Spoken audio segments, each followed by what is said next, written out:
안녕하십니까. 신인기대 군사TV 디펜스 브리핑입니다. 자, 오늘도 아주 중요한 군사 무기 관련 소식 알려드릴 텐데요. 인도가 국산 헬기, 기동 헬기 그리고 공격 헬기를 만드는데 이게 우리나라하고 뭔가 조금 이렇게 좀 비교해 봐야 될 점이 있습니다. 인도가 실패해서 이거 안 되겠다 해서 새로운 경공격 헬기를 만들었는데 또 중국도 마찬가지로 새로운 경공격 헬기 만들었는데 이게 우리나라는 좀 보고 배워야 되지 않냐 하는 점이 있습니다. 그거 알려드리겠고, 미국이 정말 또 외계인을 고문해서 뭔가 새로운 컨셉의 무기를 만든 것 같은데 어떤 내용인지 보도록 하겠습니다. 자, 신인기대 군사TV 구독, 알림, 좋아요 눌러주십시오. 5가지 단신을 먼저 보겠는데요. 러시아가 아주 극소수 보유한 최신형 장갑차, 거의 시제품에 준하는 이런 장갑차를 전선에 투입했다. 그만큼 러시아 지금 어렵다라는 말이죠. 라는 소식부터, 태국도 지금 자기네들 스스로 다연장 로켓을 개발했다라고 대대적으로 홍보하고 있는데 이게 어떤 건지, 진짜 국산인지 알아보도록 하겠습니다. 첫 번째입니다. 러시아가 공수군용으로 개발한 최신형 장갑차를 우크라이나에 실전 투입했다는 소식입니다. 사륜구동 지뢰 방호 차량에 무려 30mm 기관포 포탑을 얹은 K4386 타이푼 VDV 장갑차인데, 아직 몇 대 없는 이 차량까지 실전에 투입된 것을 보면 러시아의 장갑 차량 부족이 정말 심각하긴 한 것 같습니다. 러시아가 발트 함대 핵심 거점인 칼리닝그라드에서 인접국 해역을 향해 대량의 대구경 로켓 무기를 쏘는 무력 시위를 벌였다는 소식입니다. 1,500여 명이 참가한 이번 훈련에서 220mm 16연장 로켓포인 BM-27이 대량의 실탄을 쏘았다고 하는데, 전쟁에 쓸 탄약은 없어도 무력 시위할 탄약은 있는 모양입니다. 차세대 잠수함 도입 사업을 진행 중인 네덜란드가 정말 전광석화처럼 사업을 진행하고 있습니다. 네덜란드가 내척 규모의 차세대 잠수함 사업의 최종 후보로 독일의 212형, 스웨덴의 A26, 프랑스의 바라쿠다 통상 동력형 등 세 종류를 선정하고 본격적인 비교 평가에 들어갔다는 소식입니다.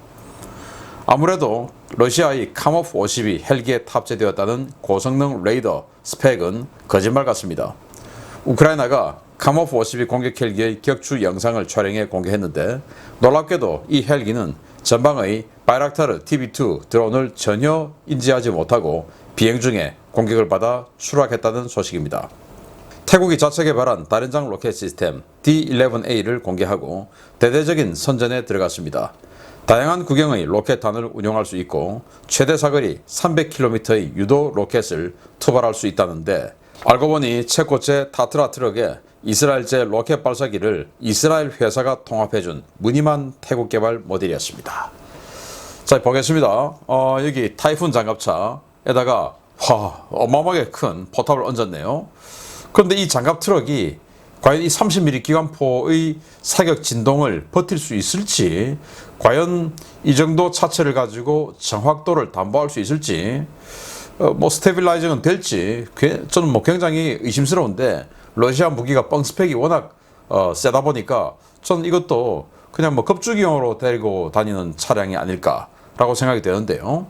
아무튼 이런 것들이 지금 벨고로드 지역에서 동부전선에 투입되는 이런 사진이 지금 찍혔어요. 영상이 찍혔는데, 이건 지금 VDV 러시아 공수군이 원정작전에서 사용하려고 소규모로 만들고 있는 그런 건데, 그러니까 거의 시제품에서 이제 초기 양산형 이런 정도인데, 이것마저도 지금 워낙 장갑 차량이 부족하다 보니까 전선에 투입한다. 지난 하르키우 대공세 때 무려 1,300대 이상의 장갑차가 노획되었죠. 격파된 것은 또 어마어마하게 많고, 그래서 그 하르키우 대공세 딱 그 2주 동안만 러시아의 장갑차가 거의 한 1,700대 정도가 사라졌죠. 그러다 보니까 지금 30만 명 모으고 하지만, 제가 또 어제 알려드렸지만 모아봐야 뭐합니까?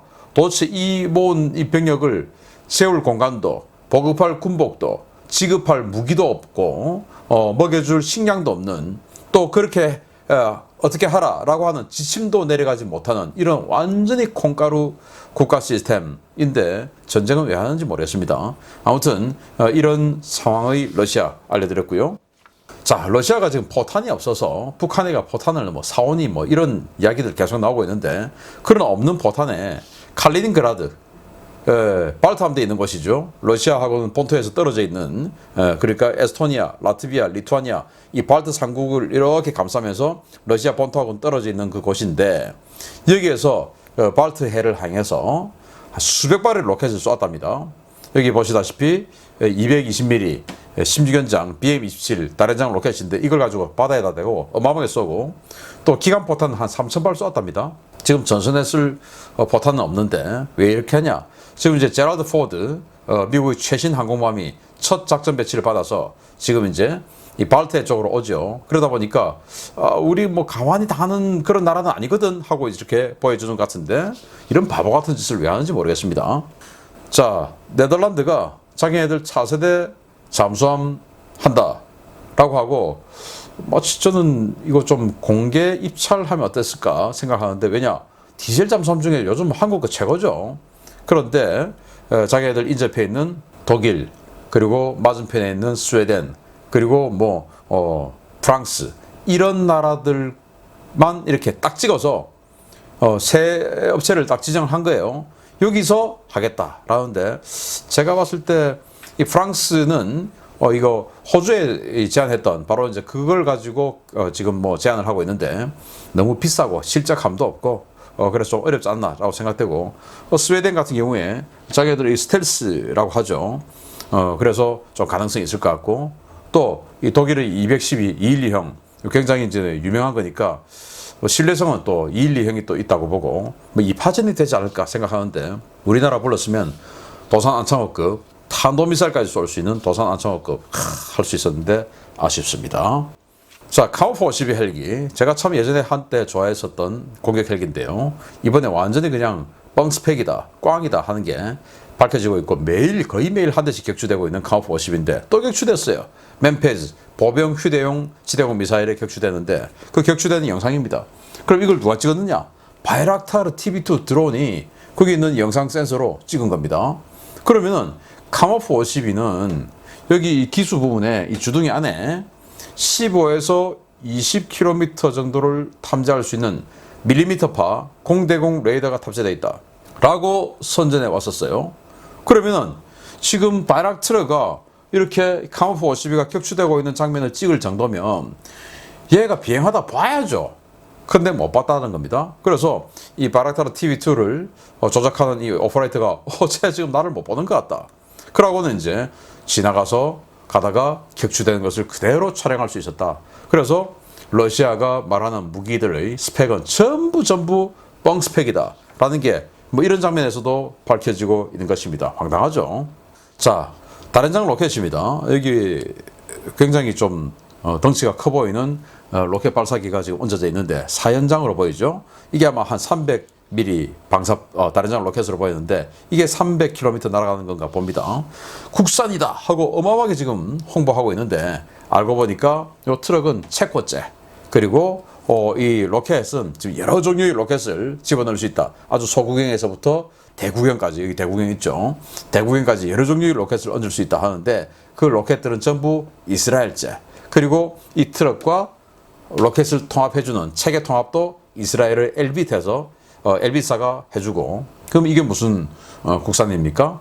요거 이스라엘 엘빗의 제작해준 걸 가지고 와서 또 체코에서 트럭 사와가지고 요거를 이스라엘 엘빗의 감독하에 자기애들이 요거를 붙이는 그런 조립만 한 이런 걸 가지고 국산이다 라고 선전하는데, 제가 좀 이따가 알려드리겠지만 거의 이 정도 수준에 준하는 그런 뻥치는 한국 방산 회사가 하나 있죠. 완전히 그냥 다 퇴물된 쓰레기 헬기 설계도 돈 주고 사와가지고 이거 국산이야 하고 언론 플레이하고 하는 자들이 있는데, 바로 이 이야기입니다. 보겠습니다. 인도가 10월 3일부로 자국산 경량 전투 헬기 LCH 실전 배치를 시작한다는 소식입니다. 한 번의 실패를 거쳐 만든 결과물인데 우리나라에게도 시사하는 바가 큰 것 같습니다. 인도 공군이 현지 시각 10월 3일부로 라즈나트 싱 국방장관 주관 하에 자국산 LCH 경공격 및 정찰 헬기 전력화 행사를 갖고 첫 번째 비행대의 실전 운용을 시작한다고 인도 국방부가 밝혔습니다. 이번 전력화 행사에서 라즈나트 싱 장관은 LCH 도입은 인도 공군의 전투 기량 향상에 큰 도움이 될 것이다 라며 LCH는 인도 공군의 발전된 전투 능력과 인도 항공산업의 도약을 보여주는 산물이다 라고 평가했습니다. 당초 인도는 최대 이륙 중량 5.8톤의 경량 다목적 헬기인 드러브를 기반으로 제작한 무장 헬기 루드라를 개발해 대량 배치할 계획이었는데요. 일반 헬기를 무장 헬기로 개조했다 보니 기동성과 무장 능력이 떨어지고 특히 고산지대에서의 비행 성능이 대단히 나쁘다는 혹평이 쏟아지면서 루드라 대량 생산 계획을 백지화했습니다. LCH는 루드라를 대신하는 경공격 헬기로 개발됐는데요. 인도는 기체 형상을 전용 공격 헬기 형상으로 설계하고 동력 계통도 재설계해 민첩성과 기동성을 향상시킨 완전히 새로운 모델을 만들어냈습니다. 인도 공군은 기존에 생산된 90여 대의 루드라 헬기는 2선급 정찰 헬기로 전환하고 최소 162대의 LCH를 생산해 주력 공격 헬기로 삼을 예정인데요. 육군과 해병대, LAH나 마리논 무장형과 같은 무장 헬기 대량 도입을 추진 중인 우리 군, 인도 등 타국의 사례를 타산지석 삼아야 한다는 지적이 쏟아지고 있습니다. 자, 우리가 인도보다 못합니까? 우리가 중국보다 못합니까? 그래서 해야 되겠습니까? 지금 인도가 LCH 해가지고 이렇게 경량 공격 헬기를 만들었는데 누가 봐도 제대로 생긴 공격 헬기죠. 공격 헬기는 뭐냐? 민첩성, 또 아주 수직 상승 기능이 아주 중요합니다. 왜냐? 밑에서 기관포 올라오고 밑에서 대공미사일 올라오고 로켓 RPG-7 올라오고 하는데 확 올라가야 되죠. 그러면서 프레어 빠방 터뜨리고 쫙 이동해야 되는데 그 속도 그리고 그렇게 민첩하게 움직일 수 있는 또 이 폭이 아주 좁아서 총을 쏴도 제대로 맞을 수 없는 특히 RPG-7 같은 경우는 거의 뭐 직주 로켓이니까 유도가 안 되죠. 그래서 아주 이 가날퍼야 RPG-7 밑에서 올라오는 거 안 맞죠.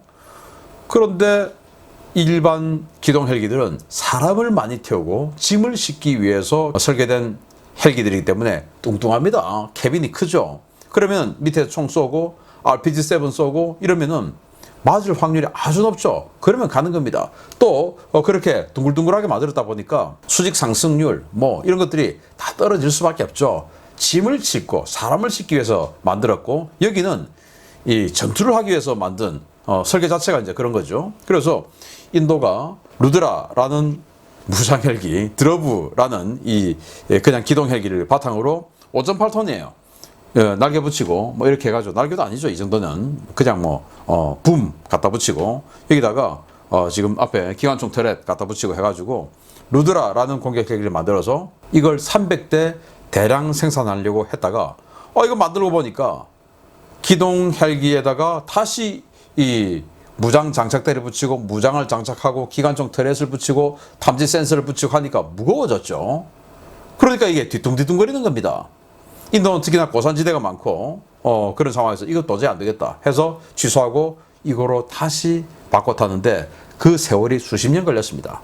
자, 인도가 이렇게 하는데 그럼 중국은 또 어떻게 하냐? 중국은 진짜 중국 생각하면 저는 부끄러워서 정말 땅에다가 얼굴을 쳐박고 싶어요. 왜냐? 자, 이거 보시면 중국이 1980년대에 만든 WZ-9이라고 하는 무장 헬기인데요. 이 WZ-9의 W는 이제 무장이죠. 예, 무자인데 그 무자의 W를 빼면 Z9입니다. 바로 기동 헬기죠. 기동 헬기를 바탕으로 무장 헬기를 만든 거예요. 이 기동 헬기를 바탕으로 무장 헬기를 만든 이 기동 헬기의 원형은 뭐냐? 프랑스 유로콥터가 만든 H1O 도팡, 영어로는 돌핀, 바로 그 헬기입니다. 우리 해경에서도 가끔 쓰죠. 그 헬기를 1980년대 중국이 가져와서 라이센스 생산한 겁니다. 그런데 써보니까 이걸 공격 헬기 형태로 써보니까 형편없죠. 사람 태우려고 만든 데다가 센서 갖다 붙이고 미사일 갖다 붙이고 하니까 잘 못 나르는 겁니다. 이래서 이거 안 되겠다 하고는 자기네들이 이렇게 공격 헬기 스타일로 제대로 된 기형 공격 헬기를 만들었죠. WZ-19 이렇게 만들었어요. 그런데 중국이 1980년대 프랑스 유로콥터로부터 설계도 사와가지고 만들었던 이 H1O, 물론 엔진은 좀 달라졌지만 이걸 한국이 2000년대에 그 유로콥터가 이제는 단종했어요. 단종하고 H160으로 갔습니다. 그 단종한 모델의 설계도를 싸게 사와가지고 이거 우리 국산으로 만들었어 라고는 국민들에게 거짓말하고, 그리고는 이걸 중국이 1980년대에 만들었다가 이거 도저히 못 써먹겠다 하고는 지금 그냥 처박아버린, 이성급으로 돌려버린 이 시스템을 우리 한국의 육군에 대량으로 지금 공격 헬기를 합치고 코브라 후속으로 확 간다. 이거 정말 나쁜 놈들 아닙니까? 제가 제 주변에서 아니 카이한테 너무 좀 심한 말 하면 뭐 너무 좀 그렇게 나중에 곤혹 치르는 거 아니냐라고 우려하는 분들이 있어요. 저는요, 제가 저 소신이 있어서 이런 방송을 하는 거지 뭐 여기 잘 보이고 저기 잘 보이고 그러려고 이런 방송을 하는 거 아닙니다. 저는 오직 국방 안보, 우리 대한민국의 강함, 이걸 추구하기 위해서, 여론 형성을 위해서 이 방송을 하는 겁니다. 저는 이 카이가 두 개 분야가 있죠. 고정익 그리고 회전익이 있는데, 고정익 중에서 T-50 그리고 KF-21, T-50이 FA-50으로 발전해서 왜 지금 잘 되고 있냐? 독자 개발한 모델이니까, 독자 설계한 모델이니까 그렇습니다. 물론 로키드 마틴의 기술 지원 받았으니까 또 더 성공하는 뭐 그런 면 분명히 있습니다. 100% 국산 아니에요. FA-50은. T-50도 마찬가지고. 그 라이센스가 로키드 마틴에게 다 아주 많이 있어요. 로열티 많이 줍니다. 그런데 어쨌든 독자 모델을 만들었으니까 성공을 하고 있고 KF-21도 성공할 가능성이 조금이라도 있는 겁니다. 그런데 수리온 1960년대 프랑스가 쓰다가 완전히 그냥 퇴물로 그냥 설계도 그거 사와가지고 수리온이다 하고는 국산이다 하고는 사용해서 우리 육군에 그냥 눈탱이 때리고 있고, 또 LAH, LCH 이러면서 또 그 역시 유로콥터가 또 단종시킨 그걸 또 중국이 쓰다가 이거 못 써먹겠네 이런 걸 갖다가 우리가 가져와가지고 중국보다 30년 뒤에, 정말 부끄럽게도 중국보다 30년 뒤에 그 똑같은 그 베이스를 가지고, 물론 세부적인 모델 버전은 차이가 있습니다만은 30년의 세월이 지났으니까 그걸 가지고 와서 국산이다 라고 정치권과 국민들에게 거짓말을 하면서 우리 군에게 강매시키는 이 헬기 사업부는 저는 우리 국방 안보의 거머리, 정말 암세포라고 생각을 합니다. 뭐 일각에 이 한화 디펜스가 인수를 한다라는 설도 있고 한데, 부디 한화 디펜스로 반드시 인수가 되어서 이런 더러운 쓰레기 무기를 우리 군에게 강매시키는 이런 일이 없기를 바랍니다. 참, 갑자기 열받습니다. 미국이 또 외계인을 고문하고 있는 모양입니다. 보잉이 임무에 따라 자유자재로 변형이 가능한 모듈형 공대공 미사일을 개발하고 있다는 소식입니다. 이 미사일이 실용화되면 단거리부터 장거리까지 모든 거리의 공대공 미사일이 하나로 통일될 수도 있을 것 같습니다. 보잉이 최근 미 공군 연구소와 소형 공대공 미사일 및 장거리 공대공 미사일 시스템 지원을 위한 첨단 미사일 하위 시스템 구성 요소 조사라는 과제로 차세대 공대공 미사일 개념 연구 계약을 체결했다고 현지 시각 10월 1일 밝혔습니다. 980만 달러 규모의 이번 계약은 오는 2027년까지 보잉의 소형 단거리 공대공 미사일 개발 안인 CAAM과 장거리 공대공 미사일 개발 안인 ERAM 개념을 포괄하는 모듈식 미사일 개발에 대한 개념 연구를 수행하는 과제입니다. 보잉이 개발하는 이 모듈식 미사일은 미사일 섹션과 부스터 섹션으로 구성되는데요. 미사일 섹션은 기존의 AIM-9X 슈퍼 사이드와인드와 유사하거나 좀 더 긴 단거리 공대공 미사일의 기능을 수행하고, 부스터 섹션은 이 미사일의 사거리를 기존의 암람이나 차세대 공대공 미사일인 AIM-260보다 훨씬 더 긴 수준까지 연장하는 시스템입니다. 보잉 측은 개방형 아키텍처를 적용해 기존 전투기들과 간편한 시스템 통합이 가능하고, 용도에 따라 각기의 다른 부스터 섹션을 조합해 중거리는 물론 장거리 미사일로도 활용할 수 있는 미사일을 개발할 예정인데요. 최대 사이즈의 부스터를 장착할 경우 300km를 가볍게 뛰어넘는 엄청난 사거리를 지닐 것이라는 관측도 나오고 있습니다. 보잉은 이 미사일의 용도를 더욱 다변화하기 위해 직격탄두와 파편탄두 두 종류를 모두 개발하고, 유도장치도 여러 종류를 손쉽게 교체할 수 있도록 만들 예정인데요. 이 경우 소형 드론이나 순항미사일, 전투기 같은 통상 표적은 물론 전술 탄도미사일에 대한 요격까지 가능한 미사일이 등장할 것으로 예상됩니다. 보잉은 이 미사일을 전투기는 물론 이미 개발된 로열 윙맨이나 개발이 추진 중인 미래 무인 고속 수직 이착륙 항공기 HSV-12 등의 무인 전투기에도 통합하는 큰 그림을 그리고 있는데요. 이러한 미사일이 등장할 경우에 미래 공중전 판도가 완전히 달라질 것으로 예상됩니다. 자, 이건데요. 여기 지금 앞에 미사일이 있어요. 그리고 여기 중간에 진한 회색이 있습니다. 여기까지가 미사일 섹션. 그리고 뒤에 또 하나 더 있죠. 여기가 부스터 섹션. 그래서 요거 뒤에 부스터 섹션 없이 요 미사일 섹션만 갖다 붙이면 단거리 중단거리 미사일. 그래서 한 40km 미만 정도의 전투. 그리고 뒤에 요거 섹션 부스터도 큰 거, 뭐 중간, 작은 거, 뭐 이렇게 해가지고 큰 거 붙이면 최대 300km까지 이렇게 이제 하겠다. 뭐 굳이 뭐 암람이다, 암람 C형, 암람 D형, 뭐 또 사이드와인더 할 게 아니라 그냥 하나 딱 해가지고 부스터 딱 바꿔주고 여기 또 탄두 형식도 파편 탄두. 야, 이번에는 탄도미사일 여기 해. 그러면 직격 탄두. 뭐 이런 식으로 또 바꾸고 또 센서도 야, 열추적 미사일이야 이번에는. 그럼 이 열추적 미사일 버전으로 또 바꾸고 이번엔 레이더 그 추적 미사일이야. 그럼 레이더 추적 미사일 시크로 바꿔주고. 자, 이런 식으로 해서 아주 통일된 후속 군수 지원 뭐 이렇게 하겠다라는 건데. 그리고 이제 로얄 윙맨, 또 로얄 윙맨도 그거 이제 전투기하고 같이 작업하는 건데 그러면은 활주로 있어야 되죠. 근데 활주로가 없는 곳에서 적의 전투기를 격추 좀 시켜야 되겠다라고 하면 이렇게 지금 또 미국이 개발하고 있는 거죠.